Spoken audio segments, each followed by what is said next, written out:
Hello viewers, গ্রামানিয়ার একটি চ্যানেলে তোমাদের সকলকে স্বাগত জানাই। আজকে আমি বিশেষ কিছু বলবো না, খালি টিপস দিব যে সঠিক প্রোনাউন্সিয়েশনের ক্ষেত্রে বানানগুলো দেখে বুঝে শুনে আকার একার বা হস্যিকার যেখানে যেমন থাকবে, ভাওয়েল সাউন্ড, কনসোন্যান্ট সাউন্ড দেখে ভালো করে বুঝে সেটি পড়তে হবে। কোথাও কোথাও জোরে দিতে হবে, এফ সাউন্ড, আর সাউন্ড, এগুলো হচ্ছে জোরে, দীর্ঘক্ষণ ধরে জোরে দিয়ে একটু দীর্ঘ সময় নিয়ে পড়তে হবে।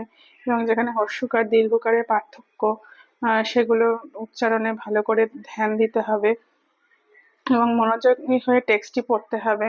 এবং টেক্সটটি পড়ার সময় কোথাও হচ্ছে কেমন হচ্ছে উচ্চারণগুলো, অ না ও, এগুলো বুঝতে হবে, বুঝে জানতে হবে, জেনে নিয়ে তারপর পড়তে হবে। পড়ার কাজ পড়ে নিলাম, সেটি করলে হবে না। ভালো করে হচ্ছে সাউন্ড বুঝে সেটি হচ্ছে পড়তে হবে। এবং পড়ার সময় অমনোযোগী হলে চলবে না। লেটারগুলো ভালো করে দেখতে হবে, ওয়ার্ড প্রোনাউন্সিয়েশন সেগুলোর প্রতি একটু ভালো করে নজর দিয়ে সেন্টেন্সটি আমি আস্তে আস্তে ধীরে ধীরে ভেঙে ভেঙে উচ্চারণ করে পড়তে হবে।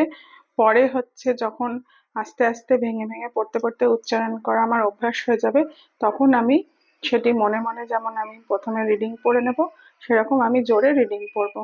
এই রিডিং পড়া অভ্যাসটি প্রতিনিয়ত গড়ে তুলতে হবে। রেগুলার আমাকে একটি করে পেজ যদি আমি, বা একটি ছোট প্যারাগ্রাফ, 3-4 লাইন বা 5 লাইনের একটি প্যারাগ্রাফ হোক, কোনো টেক্সট হোক, সেটি পড়া অভ্যাস করতে হবে। এবং এই অভ্যাস গড়ে তোলার ফলে তখন যখন অভ্যাস হয়ে যাবে, তখন আর অসুবিধা হবে না কারো। তখন সে থরলি সেই টেক্সটটি পড়তে পারবে। প্রোনাউন্সিয়েশনের উপর আমরা জোর দিচ্ছি এই জন্যই, কারণ প্রত্যেকটি স্টুডেন্টেরই অবশ্যই পড়ার থেকে যে ভীতিটা, ইংরেজি উচ্চারণটি, সেটি দূর করা উচিত। এবং অবশ্যই সেই সঙ্গে বাবা মাকে পজিটিভলি তাকে বোঝাতে হবে যে ইংরেজি কোনো কঠিন ভাষা নয়, এটি উচ্চারণের মাধ্যমে সহজভাবে উচ্চারণ করা যায় এবং প্রোনাউন্সিয়েশন সুন্দর হয়, ভালো হয়। হ্যাঁ, এবং সঠিকভাবে স্পষ্টভাবে আমরা উচ্চারণ করে বলতে পারবো। হ্যালো হয়ে সীমিত না থেকে হাউ আর ইউ, তার উত্তরে হবে I am fine. How are you এটাও যদি আবার রিপিট করে আই এম ফাইন না বলে বলতে হবে আই এম ওয়েল অলসো। তো এরকম ভাবে ছোট ছোট কনভারসেশন গড়ে তুলতে হবে।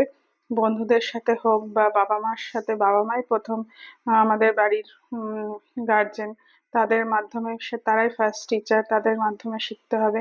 এবং তাদেরকেই হচ্ছে উদ্যোগ নিতে হবে ছেলে মেয়েদের পড়ার থেকে বা উচ্চারণে ভীতিটা দূর করার জন্য। তাহলে আর বেশি ভিডিওটি লেন্দি করব না, আজ এ পর্যন্তই। ধন্যবাদ।